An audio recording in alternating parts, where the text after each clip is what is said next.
E, gente, como o MESESG é programado por Jesus, como a gente já disse mais cedo, agora nós temos a grata satisfação, né, de ter uma pessoa com a gente agora que foi o primeiro patrimônio do nosso MESESG.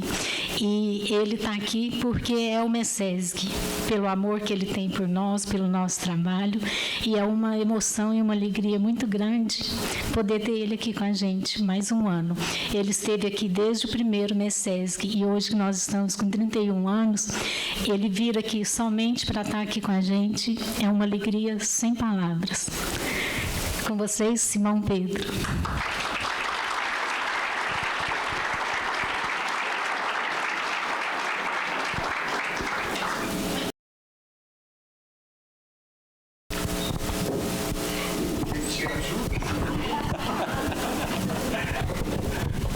Você é mais velho que eu.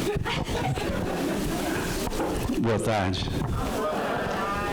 Eu perguntei se podia ser aqui embaixo, me disseram que não por causa da câmera. É porque eu nunca me senti tão elevado na vida, né? E a gente que não está acostumado a ficar nas alturas, a gente se confunde um pouco quando está além do que deve.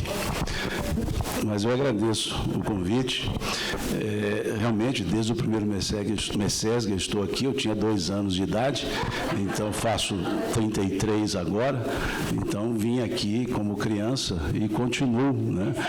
Eu inaugurei o MESESGinho, né, aqui, então para mim é uma alegria participar pelo MESESG em si, pelos companheiros que idealizaram esse encontro há muitos anos, pelos os encontros que nós já tivemos no passado, desde lá da creche, né, lá na creche, que foi na Josa Ribeiro, uma das primeiras, até aqui, nesse local, que toda vez que eu venho aqui, eu digo que alguma coisa eu vi que eu não vi da outra vez. E agora eu vi que tem um asfalto ali na entrada, porque era terra, né? Então, já pensei, já evoluímos muito. Para quem dormiu num curral, como nós dormimos, sempre falo isso, porque a gente dormia no curral ali, tranquilo, depois virou um salão de palestra, o curral, e hoje estamos aqui. Então, um processo evolutivo notório. E é uma alegria mais ainda por ser na minha terra natal. Dia 1º de agosto agora faz 35 anos que eu saí daqui. E São Gotardo não sai de mim. Então, sempre estou aqui quando possível. Aqui que eu me reabasteço, moro muito próximo. Então, tem vezes que sinto uma certa saudade, precisar dar um impulso. Então, eu venho aqui a São Gotardo. Eu pego o carro, saio de Patrocínio, chego aqui 1h30, dou uma parada ali na Praça São Sebastião, sento lá um pouco, vejo os carros subindo a Bento Ferreira e ali conheço alguns, normalmente os que têm cabeça branca, cabelos brancos, os que têm cabelos escuros eu não conheço mais, e ali fico uma meia hora e dou uma respirada, pego o carro e volto para Patrocínio. É uma forma de reabastecimento atávico dos momentos da minha juventude, da minha infância, e isso faz bem. Então, isso me traz uma certa força de continuidade. Então, não me distancio muito tempo de São Gotardo, e a mesma coisa aqui no MESESG, a mesma coisa lá no Centro Emmanuel, e assim vamos, né? E o Gilmar, que é meu amigo de infância, mais velho do que eu, obviamente, dá para perceber, só olhar, né? Percebe-se claramente isso, né? E vejo aqui muitos amigos, né? Também no Getúlio, aqui há tempo não via, e companheiro de escola, né? Companheiro de movimento espírita, então muito bom estar aqui.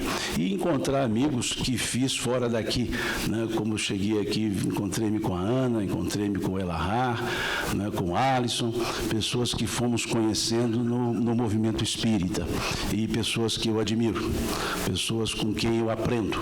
Então é muito bom encontrá-las e reforçar um pouco esse laço de amizade que nos faz crescer. e ainda mais poder assistir aqui, nessa fala da Ana, muito bem colocada, muito própria dela, com muito carinho, com muita fundamentação, com muito conteúdo, e que nos dá material para refletir muito. Não pude assistir o Elahá, mas com certeza foi uma belíssima explanação, porque isso é pleonasmo, né? Palestras boas para o Elahá é pleonasmo, né? Isso, então não há dúvida de que foi um espetáculo, e pena não ter assistido. É uma das pessoas que tem um mapa mental mais bem elaborado que eu já vi na minha vida, né? Ele faz uma estrutura mental que só para eu entender a estrutura mental eu tenho que fazer outra para gravar. Né? A lógica que esse homem tem é uma coisa espantosa, né? Então é muito bom poder ouvi-lo, e o desprendimento deles, né, do Rio de Janeiro, de Rondônia, vir aqui a São Gotardo, né, que quando me perguntam onde eu nasci, eu sempre digo longe, porque eu nunca vi um lugar que é longe de todos os lugares que eu vou, como São Gotardo e a minha cidade onde eu resido, que é Patrocínio. Então, eles falam, de onde você é? De longe. Onde você mora? Longe. A única coisa perto é onde eu nasci e de onde eu estou, que ambas estão longe, né, do resto do mundo. Então é alegria estar aqui com vocês e conversar sobre essa proposta que nos trouxeram, sobre essa fala do Cristo a respeito do nosso verdadeiro lugar, do nosso lugar a ser ocupado. E até pego um pouco de carona nessa frase que está aqui, né, quando o Cristo nos diz, eu sou o caminho, a verdade e a vida, ninguém vem ao Pai senão por mim. E essa é uma frase interessante para nós pensarmos. Ninguém vem ao Pai senão por mim. Por mim quem? Essa frase, a chave dela não é a verdade, o caminho, a verdade e a vida. É entender esse mim aqui. Por mim quem? É fácil perceber. Se nós olharmos a introdução do Evangelho segundo o Espiritismo, logo no primeiro parágrafo, nós veremos Kardec escrevendo: as matérias contidas nos Evangelhos podem ser divididas em 5 partes. Os atos comuns da vida de Jesus, as palavras que serviram para o estabelecimento dos dogmas, os milagres, as predições e o ensino moral. E diz ele, dessas 5 partes, as 4 primeiras sempre foram motivos de controvérsias. Mas a última, a moral, essa é inatacável. Vejamos quais partes. Atos comuns da vida de Jesus. Jesus nasceu em Belém, dizem alguns, e provam. E outros dizem, não, ele nasceu em Nazaré, e provam também. Nasceu em Nazaré, provam baseado em Mateus. Nasceu em Jerusalém, em Belém, provam baseado em Lucas. E ambos provam. Controverso. Jesus tinha irmãos. Não, ele não tinha irmãos. Os que dizem que tinha irmãos, sim, provam. Os que dizem que não tinha irmãos, sim, também provam. Mas lá está escrito irmãos, mas a palavra quer dizer parente. Não quer dizer parente. Controverso. As palavras que serviram para estabelecimento dos dogmas. Meu pai e eu somos um. Está vendo? Jesus era Deus, ou é Deus. Não, Jesus não é Deus. Veja, meu pai e eu somos um, ele disse. Não, mas isso é simbólico.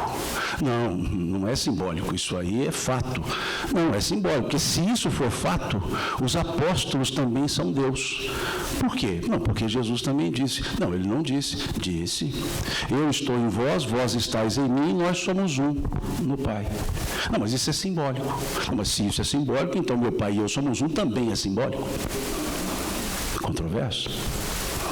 Fez milagres? Não fez milagres. Sim, ele fez aquilo que era impossível fazer. Mas se era impossível fazer, Ele não poderia ter feito, porque senão seria impossível. Não, mas é o impossível porque ele pode o impossível, então o impossível é possível. Não, mas só ele pode fazer. Não, mas ele disse que se nós tivéssemos fé, qualquer um de nós poderíamos fazer as coisas que ele fazia e até mais. Foi assim que ele disse. Se vós tiverdes fé, podereis fazer as coisas que eu faço e até mais. Não, mas isso é só uma força de expressão. Controverso. Jesus previu o final dos tempos. Não, não previu. Previu. Está lá no capítulo 24 do Evangelho de Mateus. Ele disse sobre o final dos tempos. Não. Ele disse sobre os sinais do tempo. Do tempo. Não, ele disse sobre os finais do tempo. Porque lá ele disse sim que haveria guerras, rumores de guerras. Não, mas ele também disse que não era o fim. Ele disse haverá guerras, rumores de guerra, nações contra nações. Mas ainda não é o fim. Não, mas depois ele disse que nações se levantariam, pais contra filhos, mas ele também não disse que era o fim, porque ele disse é só o princípio das dores. Não, mas teve um terceiro momento ali no sermão profético que ele disse que quando este evangelho do reino estiver espalhado sobre toda a terra, aí chegará o fim. Bom, mas se o evangelho está espalhado sobre toda a terra, quer dizer que todo mundo está bem, todo mundo é bom, então não há por que ter o fim. Vejam, controverso. E é isso que Kardec quis colocar. São matérias controversas. São matérias que não levam à convergência. Depois ele disse, a moral. Amai-vos uns aos outros. Ponto. Não tem um senão. Não, mas não é qualquer outro. Não. Amai-vos uns aos outros. Eis que vos dou um novo mandamento, que vos ameis uns aos outros, como eu vos tenho amado. Está claro? Vós sereis meus amigos se fizerdes o que vos digo. Está claro? Não mais vos chamo servos, porque o servo não sabe o que faz o seu senhor. Tenho-vos chamado amigos, pois tudo quanto aprendi do meu Pai vos tenho dado a conhecer. Claro. Como aqui dito pela Teresa, não vos preocupeis pelo que haveis de comer, com o que haveis de vestir, pelo que haveis de beber, pois meu Pai bem sabe que necessitais dessas coisas. Buscai primeiro o reino de Deus, a sua justiça, e essas outras coisas ser-vos-ão acrescentadas. Vejam, está claro isso, são os ensinos. E aí que nos permite esse aspecto de perguntar sobre o mim. Mim quem? Se nós olharmos o Evangelho de Mateus, lá no capítulo 16, nós veremos uma passagem muito interessante. Veremos ali Jesus retornando da Fenícia com os seus discípulos, passando ao norte e chegando a um lugar chamado Cesareia de Filipo. Cesareia, em homenagem a César, e de Filipo, para se diferenciar da Cesareia marítima, que ficava onde ficava o porto de Jope, no Mediterrâneo. Uma região mais elevada, montanhosa, clima mais ameno. Um lugar típico para se construir um resort, para onde as pessoas gostam de fazer encontros para avaliação de desempenho. Porque normalmente as pessoas fazem assim, saem do lugar comum e vão para um lugar bem distante, refrigerado, com clima agradável, para fazer uma análise do desempenho empresarial, avaliações, etc. Jesus aproveitou que estava passando por um lugar desse e resolveu fazer a mesma coisa.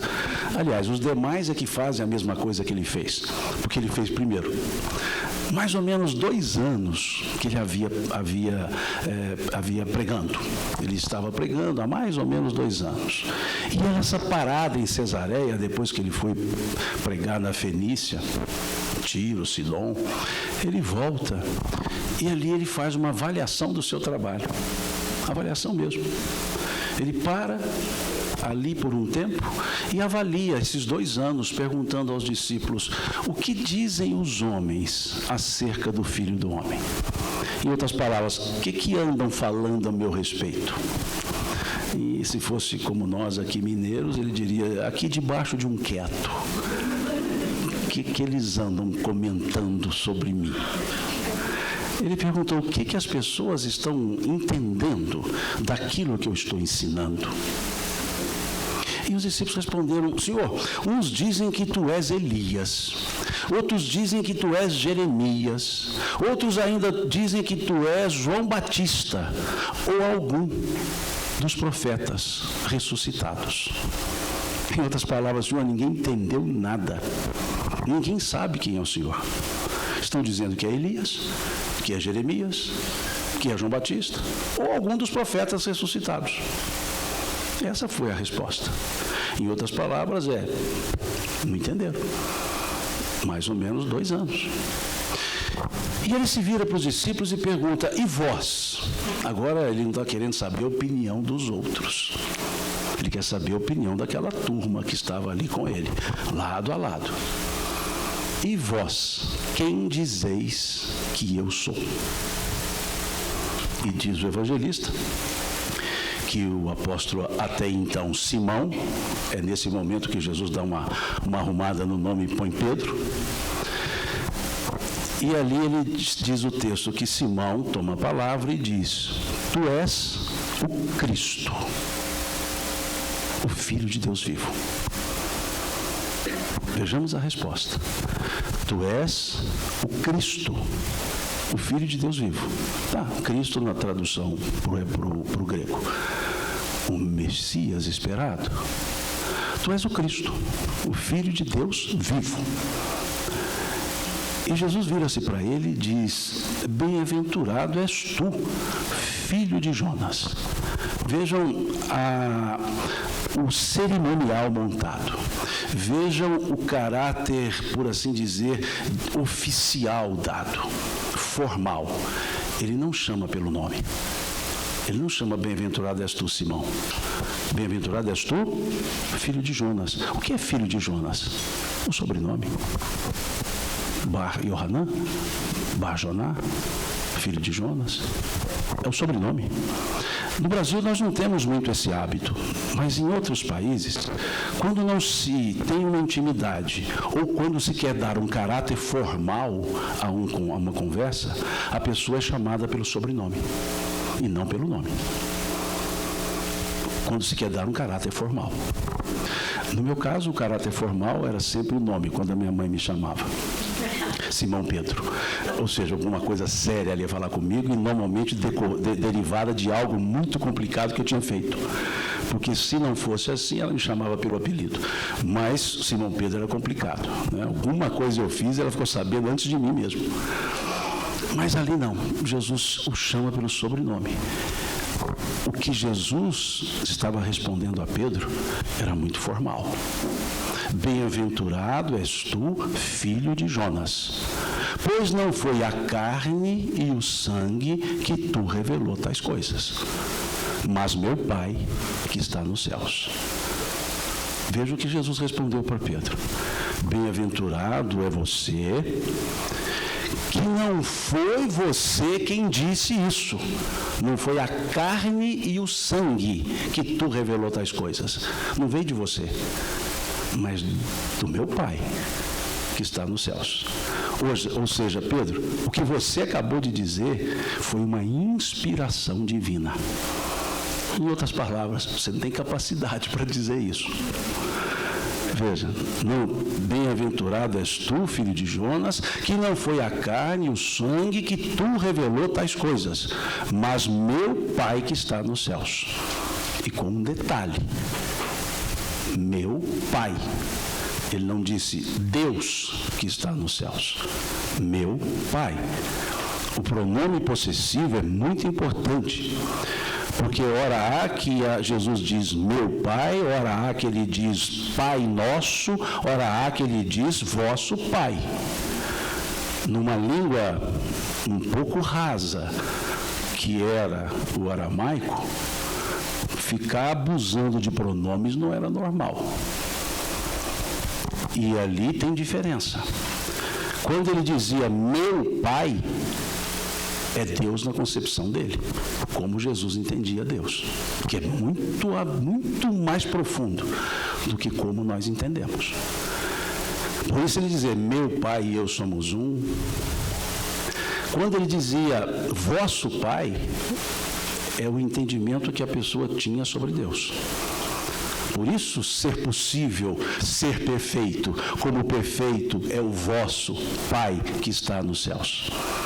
Se Jesus tivesse dito, sede vós perfeitos, como perfeito é o meu Pai que está nos céus, era impossível. Mas pelo fato de ele dizer, sede perfeitos, como perfeito é o vosso Pai, ele está dizendo, haja em conformidade com o conhecimento que você tem sobre Deus. Se para você Deus está nessa altura, fique nessa altura, não fique menos. Não tem como ser mais. Por isso, vosso Pai. E independentemente da forma que entendemos ou da forma que ele entende, Deus é um só. Pai nosso. Por isso o pronome nosso. Então é importante nós percebermos que ele disse, mas meu Pai que está nos céus. E o que tem de importante? Por isso que é chamada a revelação de Pedro. O que tem de importante? Dá para entender o mim. Por quê? Pedro poderia ter dito quando Jesus lhe perguntou, e vós quem dizeis que eu sou? Ele poderia ter dito, tu és Jesus, filho de José e de Maria, nascido em Belém ou nascido em Nazaré, que teve irmãos, que não teve irmãos. Veja, ele podia ter dito, tu és Jesus. E ele disse, tu és o Cristo. Quer dizer que Jesus e Cristo são duas pessoas distintas? Não. Não. Mas são duas percepções distintas. Quando se fala Jesus nasceu numa data, viveu num período, morreu, entre aspas, faleceu ou desencarnou, fique à vontade para escolher o verbo, numa data. Mas o Cristo não tem data de nascimento. O Cristo não houve morte. O Cristo ungido, esperado, mensageiro, pode escolher para traduzir. O Cristo é o que ficou. O Cristo são as palavras, como o apóstolo Pedro disse. Quando Jesus disse a eles, é necessário que eu vá, pois se eu não for, o Consolador não virá. E Pedro disse, Senhor, se tu fores, com quem nós ficaremos? Se só tu tens as palavras de vida, só tu tens as palavras de vida eterna. As palavras ficaram. Em outras palavras, Cristo é essa dimensão que não se apaga. Cristo são os ensinos que ele deixou, que nos conduzem, mais do que saber a história de Jesus.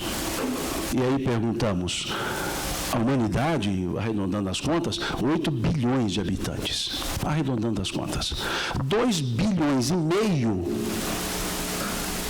são cristãos. Os outros não. A maioria da humanidade não é cristã. Então quer dizer que os cristãos vão ao Pai, encontrarão com o Pai, porque conhecem a história de Jesus. Mas se não seguir seus ensinos? E os que não conhecem a história de Jesus? E seguem seus ensinos? Então esse por mim não é pela historicidade do Cristo, de Jesus, desculpe-me. Não é por saber onde ele nasceu, se tinha irmãos. Não é para saber a geografia do lugar.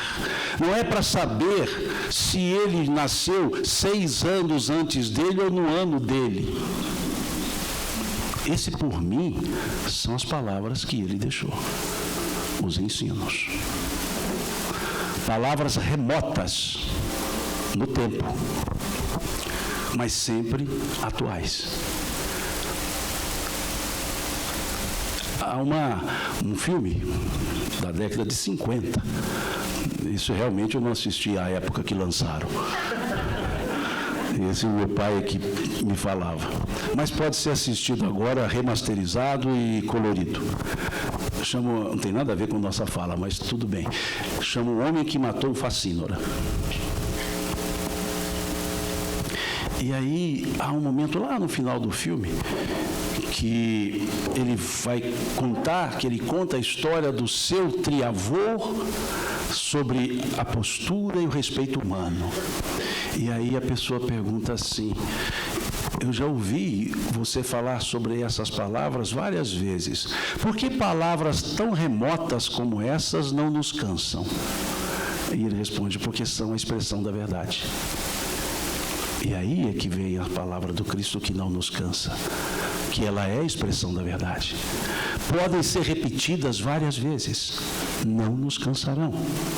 Porque essas palavras não são temporalizadas, elas são atemporais. Servem para quaisquer tempos. Serve para quaisquer tempos. Independentemente da idade, independentemente do nível de conhecimento, são palavras que ensinam, são palavras que educam.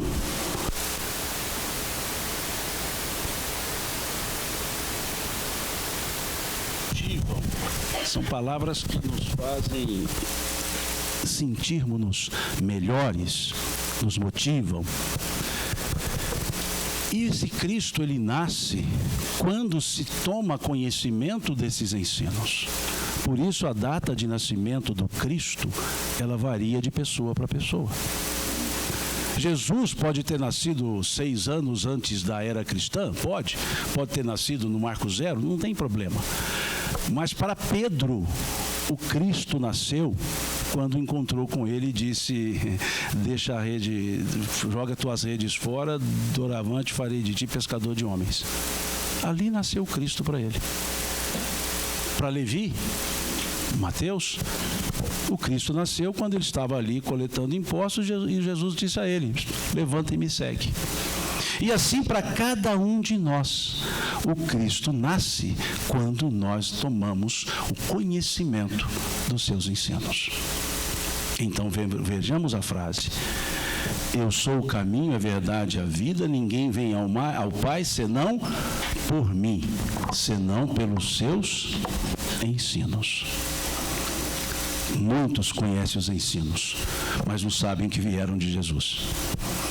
Muitos conhecem os ensinos, porque ouviram de outros.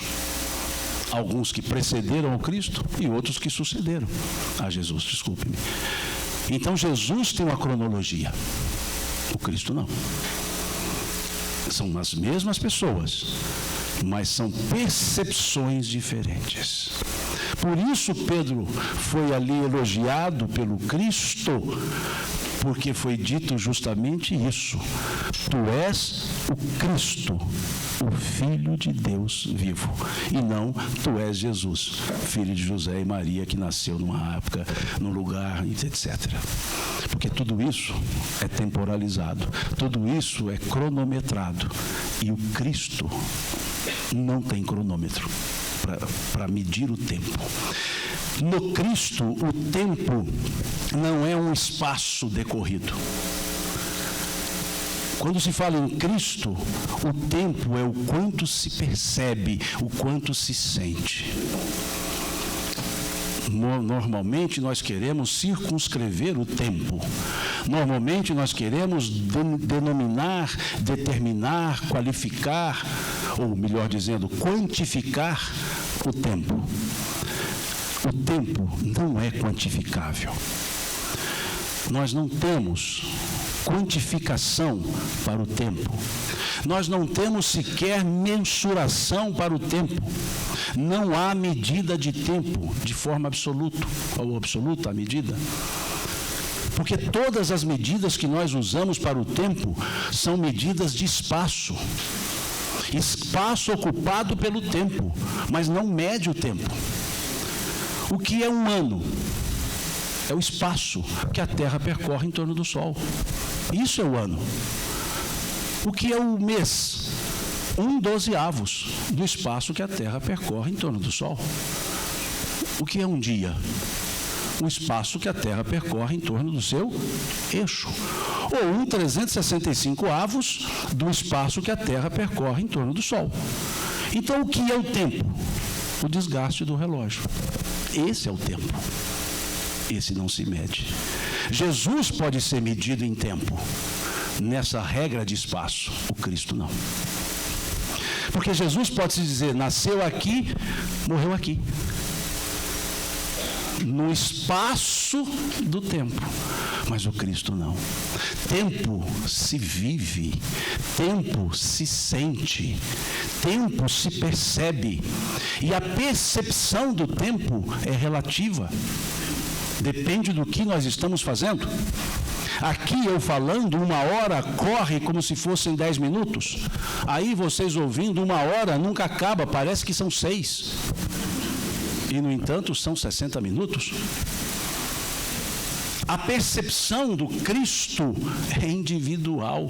É o quanto nos sentimos alegrados nele. Pode ser uma eternidade, pode ser um átimo de segundo, dependendo da intensidade que nós estamos nele. Então, quando ele diz, ninguém vem ao Pai senão por mim, é justamente os ensinos que ele trouxe. Aquelas palavras que o apóstolo Pedro foi chamar de palavras de vida eterna. Palavra de vida eterna. Só tu tens as palavras de vida, só tu tens as palavras de vida eterna. O título do livro Palavra de Vida Eterna não é mera escolha, está lá, porque são ensinos de Jesus, comentados por Emmanuel. Os ensinos continuam e continuarão. É isso que nos faz, então, sermos cristãos. Seguidores dos ensinos, seguidores do Cristo. Isso dá a diferença. E é isso que talvez possa vir a ser a fundamentação teórica para o nosso comportamento. Como foi colocado aqui, muito bem colocado pela Ana Teresa, quando se diz nessa confiança no Pai, nessa entrega ao Pai, nesse acreditar piamente no amparo divino. Onde está a fundamentação teórica para isso? Os ensinos de Jesus, as palavras do Cristo. Quem gosta dos elementos da produção científica sempre pergunta onde estão as fundamentações teóricas. Estão lá. Por que nós temos que nos acalmar? Porque a fundamentação teórica está lá no Cristo. Não vos preocupeis com o dia de amanhã, pois o dia de amanhã cuidará de si mesmo. Basta cada dia o seu próprio mal. Ou seja, cuida do mal de hoje. Se você trouxer o de ontem, já são 2. Se você ficar pensando no de amanhã, já são 3. Ponto. Então, no Cristo, nós temos a fundamentação teórica. No Cristo. Em Jesus, nós temos a exemplificação fática. Porque tudo que ele falava, ele fazia. Tudo que ele fazia, ele ensinava. Então, Jesus ensinava fazendo, fazia ensinando. Então, Jesus é o elemento fático. Ele é a pessoa mensurável. Ele é a pessoa da historiografia, que materializou todos os ensinos que ele nos deixou. Como a dizer, pode acreditar, eu fiz. Pode acreditar, é assim mesmo. Baseado em quê? No que ele fazia. Aquilo que foi dito lá, creio que essa água seja para mim, né? Vocês também estão com sede, né? É muito legal. Vocês com sede, eu tomando água assim, né? Ainda fazendo assim. Mas vocês podem se levantar e pegar água lá no fundo, fiquem à vontade. Mas que é bom a gente cutucar os outros, né? Eu fico imaginando que o que vocês sentiram aqui agora, pensando assim, não, eu estou com sede, é o que nós sentíamos, ou sentiremos, ou sentiríamos, ouvindo ou recebendo a água viva que Jesus havia dito para aquela mulher samaritana. A água que nunca mais, dela bebendo, nunca mais teremos sede. E não há nada melhor do que aplacar a sede. Então vejam, esse é o Cristo. Esse é o Cristo. E ele vem demonstrando, Jesus demonstrando tudo isso. Se nós pudéssemos, apenas para fins didáticos, pudéssemos resumir os ensinos, em 3 pontos, só para fins didáticos, nós poderíamos dizer que eles se resumem em amor, humildade e exemplificação. Podemos colocar mais? Podemos, mas para o tempo que nós temos, só esses 3. Amor, humildade e exemplificação. Porque ele ensinou que nós deveríamos amarmos-nos uns aos outros. Mas vejam, ele diz: um novo mandamento eu vos dou, ou vos deixo, até melhor a tradução. Um novo mandamento eu vos deixo, que vos ameis uns aos outros, assim como eu vos tenho amado. Amar uns aos outros não é mandamento do Cristo. Isso é mandamento da lei. Amarás ao próximo como a ti mesmo. Isso é da lei. Isso não é novo mandamento. Ele disse: amarás o teu próximo. É um novo mandamento? Não. Pelo contrário, é um mandamento velho, da lei. Qual é o novo mandamento? Que esse amar uns aos outros seja como ele amou. Um novo mandamento eu vos dou, que vos ameis uns aos outros como eu vos tenho amado. E aí, então, precisamos buscar em Jesus a exemplificação desse amor. Porque senão seria apenas retórica, seria apenas fala. E ele demonstrou esse amor? Demonstrou cuidando das pessoas que eram tidas como pessoas reprováveis, pessoas admoestáveis. E ele, no entanto, com elas se envolvia, curando, orientando, jantando, almoçando, comendo com todos eles. Que seja na casa de Simão, o publicano, que seja na casa de Simão, o apóstolo. De um ponto a outro, ele tratava as pessoas da mesma forma. Um amor que não era exclusivista, que não era para amar somente os seus. Ele amava a todos. E não era um amor verbalizado, porque ele não dizia isso: eu amo você. Ele demonstrava isso. Como no caso da mulher do fluxo de sangue, hemorroísa, hemofílica, o nome que vocês quiserem dar. O fato é que essa mulher padecia por 12 anos, ainda ali naquele momento, de uma hemorragia, de um sangramento crônico. E uma mulher em sangramento era um problema para a lei, ou pela lei, porque ela era impura. Tanto se nós olharmos o Levítico, nós veremos que uma mulher no seu período impuro não pode ser tocada. E se ela se sentar em um banco, tem que pôr fogo no banco.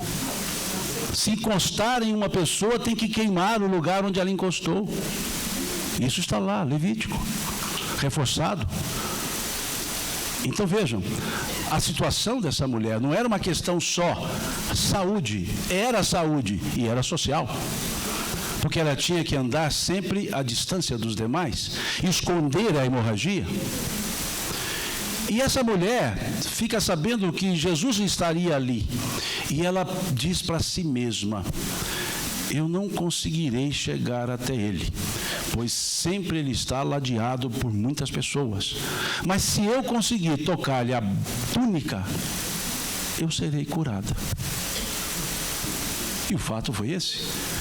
Jesus, com aquele grupo de pessoas ao seu lado, ali sendo empurrado por todos, apertado ali, e essa mulher, diz o evangelista Lucas, que essa mulher chega por trás. Veja o detalhe da cena. E chegando ela por trás, tocou-lhe a borda da túnica. Essa borda, superfície, essa borda, a tira do rabi, que era chamado também borda. A superfície, borda. E ela estava por trás e tocou-lhe a borda da túnica. Nesse momento, diz Jesus: para, alguém me tocou. Veja. E um dos seus discípulos, que os discípulos eram muito sensíveis, disse assim: Senhor, como tu dizes alguém te tocou se todos te empurram? Uma sensibilidade assim, a flor da pele, uma sensibilidade típica de homem, né? Masculina. Senhor, como tu dizes alguém me tocou se todos te empurram? Alguém me tocou, pois de mim saiu virtude. Em outras traduções, poder. Pois de mim saiu virtude. Um toque por trás, sem que ele visse. O amor não se verbaliza somente. O amor se exala. Quem ama, exala. Não precisa dizer muitas vezes. Porque o amor, ele é da natureza da alma. O amor é o elemento divino absoluto. Por isso, João, num processo metonímico, ele diz: Deus é amor. Então, o exemplo de amor não é o quanto eu digo, é o quanto eu exalo. É o quanto o meu olhar demonstra isso. Me lembro de uma música: quando a luz dos olhos meus e as luzes dos olhos teus resolvem se encontrar, não há nada a ser dito, basta o encontro dos olhares. Então percebamos que Jesus demonstrou o amor, ele ensinou o amor e demonstrou o amor. Demonstrou o amor, como ele mesmo disse: prova de amor maior não há do que aquele que dá a vida pelo seu irmão. E ele fez isso. O amor, numa serenidade e simplicidade absolutas. O amor, ele não se ensoberbece, como diz o apóstolo Paulo, não arde em ciúmes. O amor tudo ama, o amor tudo entende, o amor tudo compreende. Veja como o apóstolo Paulo foi materializar em palavras essas demonstrações do Cristo. E como o apóstolo Paulo foi exalar isso em um sentimento que ele não conseguiu conter e teve que falar: já não sou eu mais quem vivo, mas o Cristo que vive em mim. O amor do Cristo nos constrange, dizia ele. Esse amor que fez com que Jesus pudesse demonstrar a reatividade amorosa. Um amor que transcende quaisquer ressentimentos. Imaginemos, Jesus entra em Jerusalém, saudado pelas pessoas, no lombo de um burrico. Ali pessoas colocavam tapetes, flores, ramos, e gritavam, cantavam Hosana, né? Esse Hosana não quer dizer glória, quer dizer salve-nos. Hosana, Oxanã, Hosana, que salve-nos. E ali, uma semana mais ou menos depois, a maioria daquelas pessoas estavam dizendo: crucifiquem-no. Aquelas que diziam salve-nos, estavam dizendo depois: crucifiquem-no. E ele, ali na cruz, olhando aquelas pessoas, disse o quê? Se fôssemos nós, por exemplo, diríamos o quê? Eu lá na cruz, olhando, bato o olho e falo assim: estou te vendo aí, Jairo. Eu curei sua filha. Vocês já achavam que ela tinha morrido, eu fui lá e levantei. Eu disse a ela: Talita cum, menina, levanta. E agora você está aí,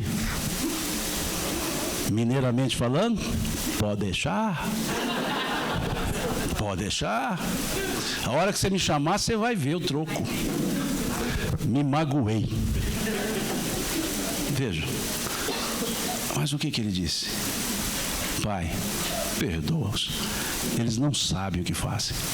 Isso é amor. Isso é amor. Bem dito aqui, tudo é criancinha. Sim, porque Jesus disse isso. A que devo comparar essa geração que me ouve? A crianças a brincarem nas praças. Essa é uma fala dele, lá no Sermão do Monte, coisa belíssima. A que devo comparar essa geração que me ouve? A crianças a brincarem nas praças. Praças é uma tradução nossa, né? A crianças a brincarem no horto, quer dizer, no jardim. Mas veja que interessante. E ele demonstrou isso. Ele está lá reunido com a turma, se despedindo, ceando e dizendo: serei traído, serei entregue aos anciãos, serei abandonado por todos. E aí vem o Pedro, aquele poço de segurança. Senhor, eu jamais te abandonarei. Irei contigo onde fores, até a morte, se preciso for. E Jesus vira-se para ele e diz: Pedro, Pedro, os espíritos das trevas querem fazer-te dobrar, querem fazer-te cirandar, como o vento ciranda o trigo. Ou seja, os espíritos das trevas querem fazer-te dobrar, cair. Mas eu orei ao Pai para que a tua fé não desfaleça. E te digo mais, hoje ainda, antes que o galo cante, negar-me-ás 3 vezes. E aí o que aconteceu? Negou. E Jesus se apresenta depois. E uma turma muito boa, porque quando ele foi preso no Getsemane, todos fugiram. Turma boa. E ele apresenta-se depois para aquele grupo de apóstolos e olha para eles ali, depois da crucifixão, se apresentando e diz o quê? Se fôssemos nós, o que nós diríamos?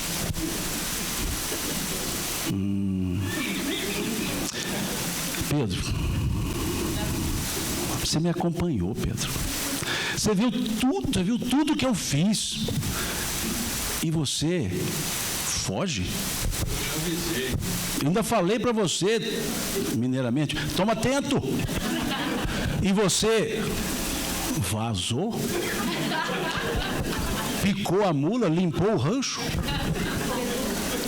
Foi isso que ele disse ali? Não.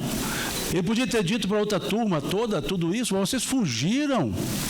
Ô turma, magoei-me. Mas não. Ele disse: a paz esteja convosco. Acabou a conversa. E no segundo encontro, estava lá um outro, que não estava no primeiro, Tomé. Que os discípulos disseram: olha, o Senhor apareceu para nós. E o Tomé falou assim: não acredito. Não acredito. Vocês estão exagerando. Isso é carência demais. Só acredito se o vir e o tocar. E aí aparece Jesus de novo. E chama Tomé. Vem, Tomé, toca-me. E aí Tomé toca e fala: Senhor. O que Jesus disse a ele? Se fôssemos nós, o que nós diríamos? Tomou.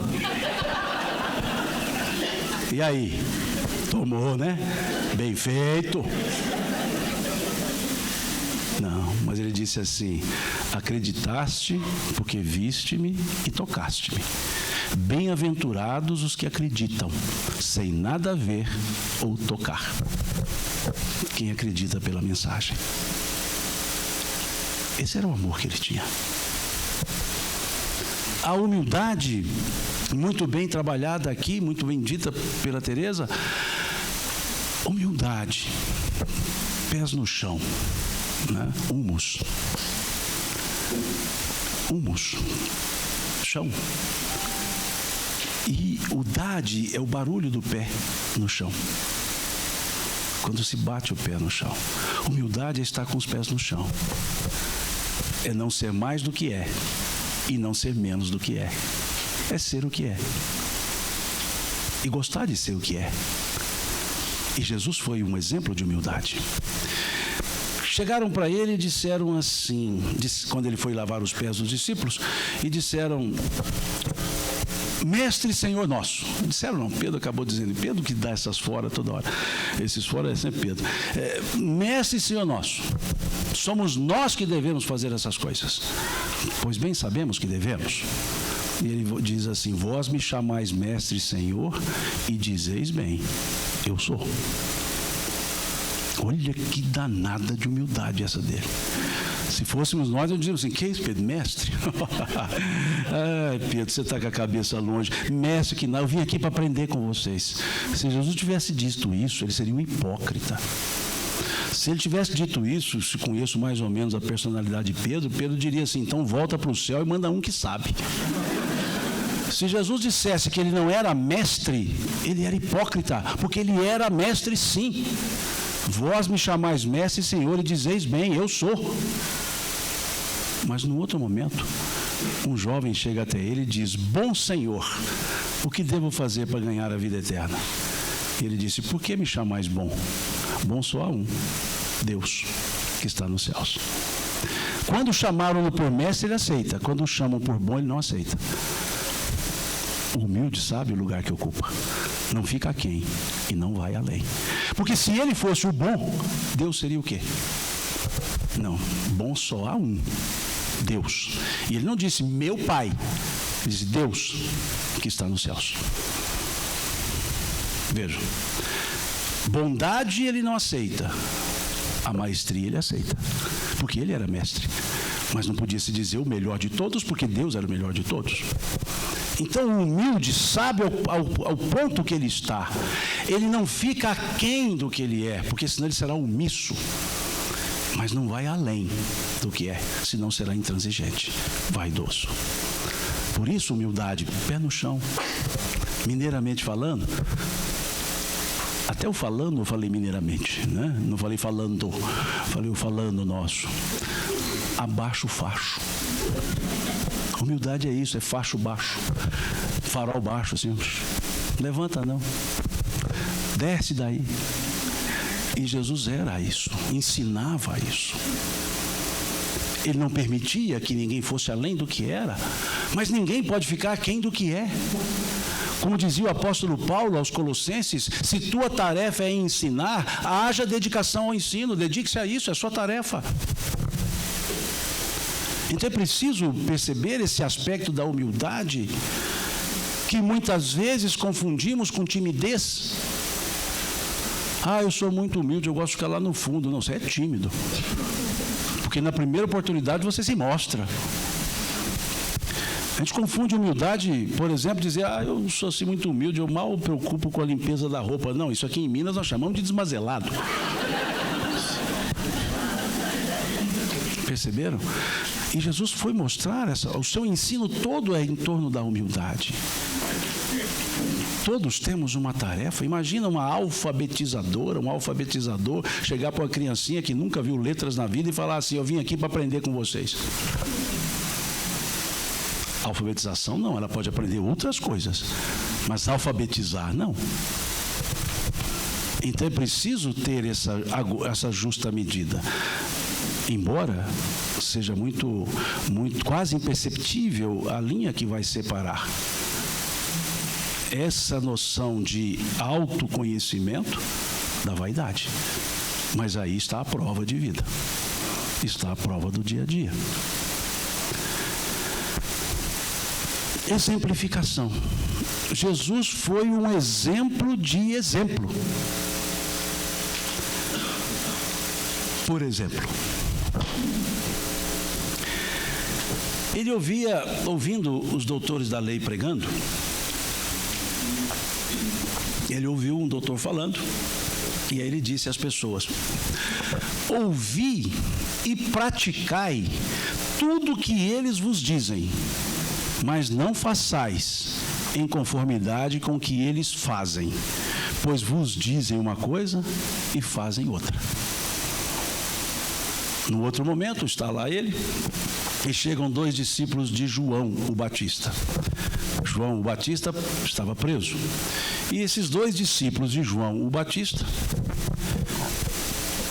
perguntam a Jesus, dizem a Jesus: Senhor, João nos mandou para saber se vós sois aquele que havia de vir.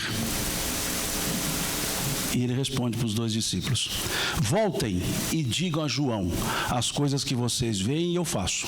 Os cegos veem, os surdos ouvem, os coxos andam.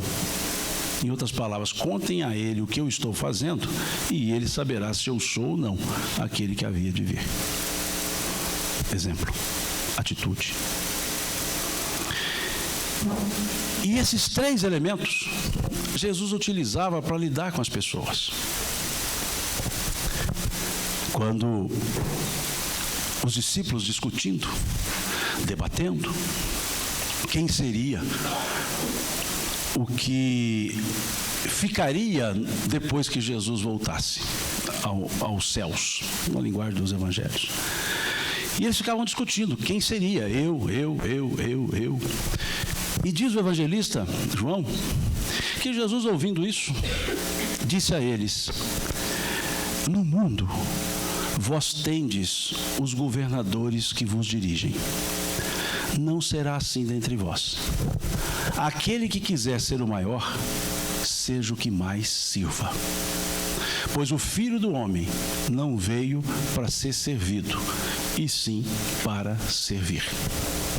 Essa é a frase que resume todo esse aspecto da humildade, do exemplo e da amorosidade contida ou contidas nos ensinos do Cristo e demonstradas nas atitudes de Jesus.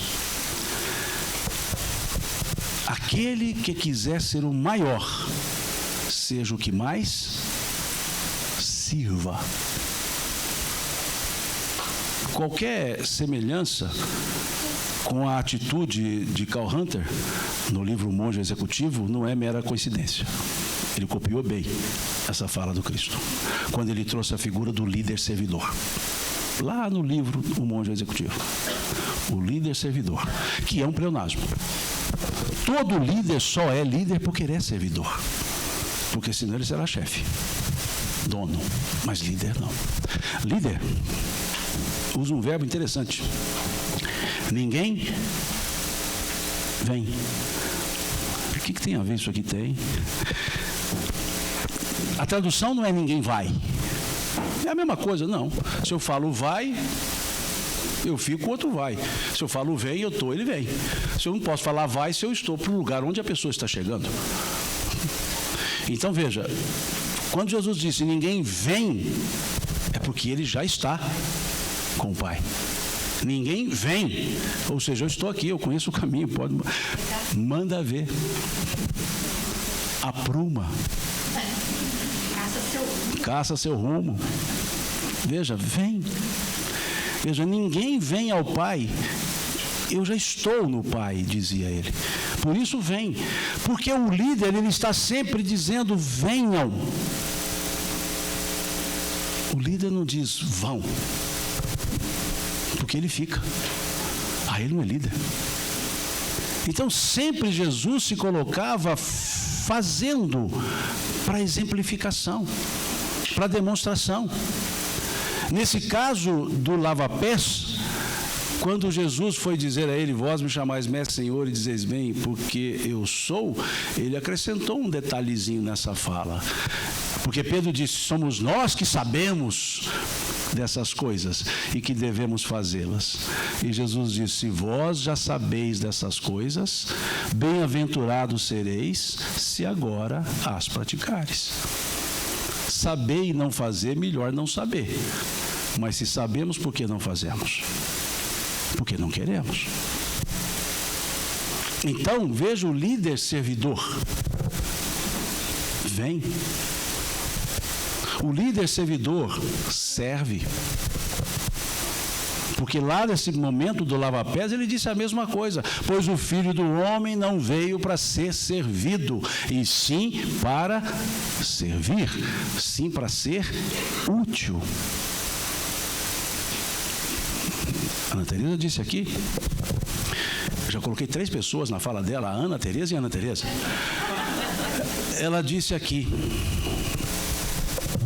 sobre esse aspecto da humildade, sobre esse sentido do acreditar e fazer, do confiar, melhor dizendo, e fazer. E se nós observarmos bem, essas falas do Cristo nos dão um senso de segurança, de confiança, de equilíbrio. Eu não vim para ser servido, e sim para servir, ser útil. Quando que se perde o gosto pela vida? Bem dito aqui por ela. Já tenho tudo. Tenho o carro, tenho a casa, tenho mais de uma, tenho isso. Já nem preciso ter, que eu tenho tanto dinheiro que nem preciso trabalhar. E o desgosto aparece? Porque quando se tem o desgosto, quando se perde o senso de utilidade. A pessoa entra no trabalho, lá com seus 18 anos, aliás, até discutindo antes mesmo de trabalhar a lei da Previdência. Antes da pessoa começar a trabalhar, já está discordando da mudança da lei de Previdência para quando ela fosse aposentar. Ela nem sabe se vai estar aqui até lá. Mas já está discutindo, sou contra. Nunca entrou, nem começou no trabalho. Mas tudo bem. A pessoa trabalha uma vida para se aposentar, dizendo assim, agora eu me aposento, tenho previdência privada e etc. E aí eu vou descansar. Vou me descansar. E olha, trabalha uma vida pensando em se descansar. E termina o trabalho, realmente se aposenta, previdência privada, né, pompuda, a previdência oficial nada pompuda, mas somando a previdência privada fica pompuda, né? Isso é igual um amigo que eu tenho em patrocínio, ele chega para um outro lá e fala assim, ó, eu e o fulano juntos produzimos aproximadamente 130 mil sacos de café. Eu produzo 500, ele 129,5. Essa é a previdência oficial com a previdência privada. Mas a pessoa chega nisso e descansa. Descansa. Descansa. Aí você costuma vê-la jogando dama nas mesinhas da praça, descansando, descansando. E depois ela entra em estado depressivo. Já tem tudo, mas perdeu o senso de utilidade. Não se trabalha só pelo ter, trabalha pela essência de ser. A utilidade que se tem. E o servidor sempre se sentirá útil. Aquele que serve sempre é útil. Ele não precisa de posição. Ele não precisa do cargo. Ele precisa do encargo. Ele precisa do que fazer. Que me lembra uma história. Certa vez um homem, ele não era espírita, então ele morreu. Porque tem um negócio de espírita não morrer que eu nunca vi. Leia a questão 68 do Livro dos Espíritos. Qual é a causa da morte entre os seres orgânicos? Cessação dos órgãos físicos. Tem morte? Tem. Agora a pessoa não pode falar, não morreu. Como não morreu? Está lá, estirado. Como dizia lá um narrador de futebol, está lá um corpo estendido no chão. Ele narrava futebol desse jeito. Quando o cara sofreu uma falta, caía, ele fala, está lá um corpo estendido no chão. Morreu, gente, pronto. Mas desencarnou? Não. Desencarnar não é sinônimo de morrer. Desencarnar leva tempo. Para morrer, não. Eu não posso dizer, fulano morreu, posso. Morreu. Desencarnou? Não sei. Porque depende qual o grau de ligação que ele tem.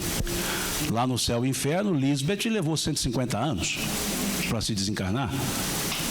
E garanto que ela morreu num segundo. Mas essa pessoa, então, viveu uma vida, trabalhou muito, morreu. Faleceu, porque faleceu agrada a todos, né?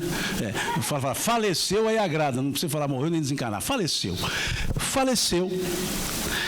E acordou num lugar assim belíssimo.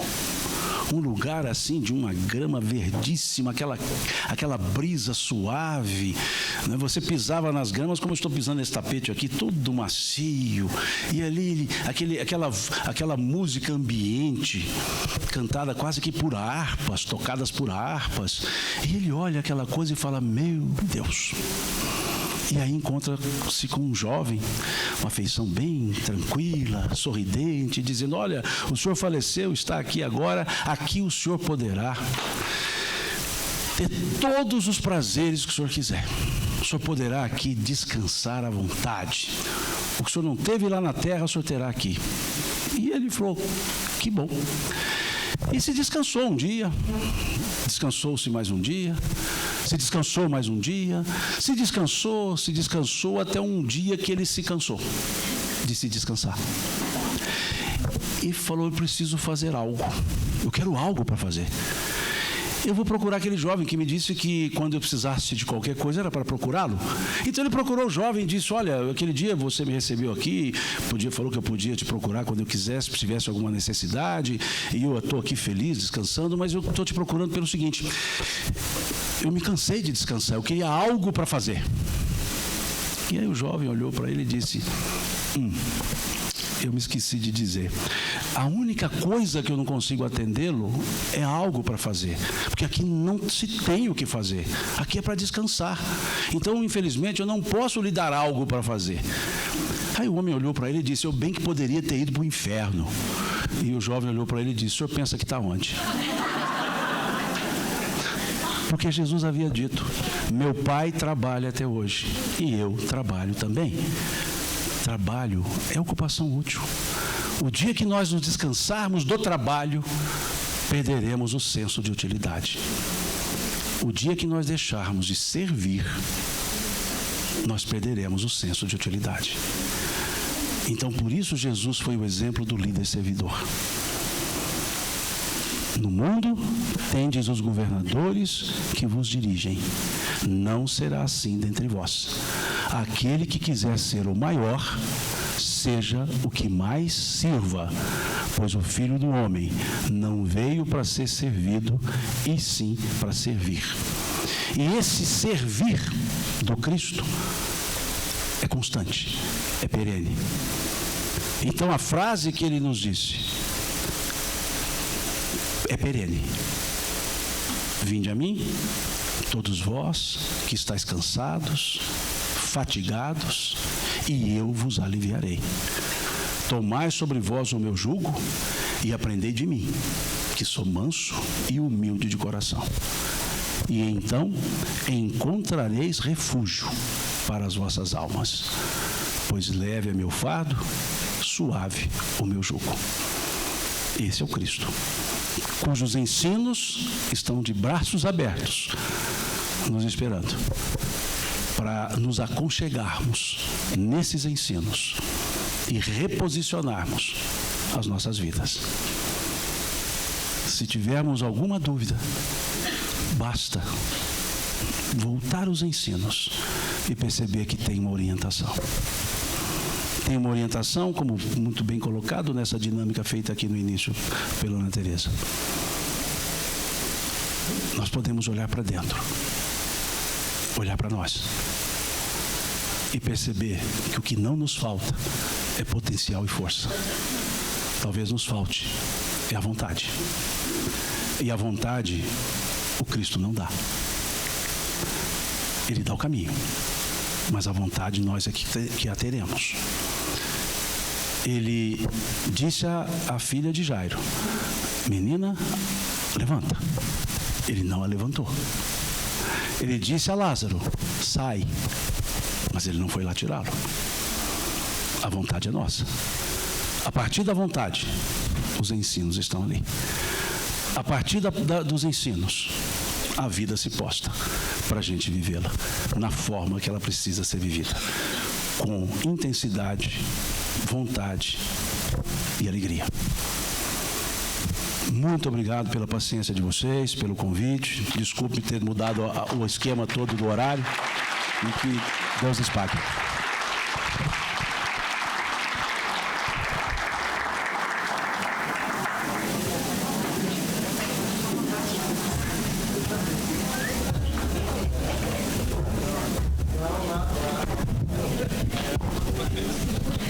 irmão, Deus te pague, viu? E é um orgulho para nós, para a comunidade espírita de São Gotardo, saber que você é nosso, que você faz parte de nós.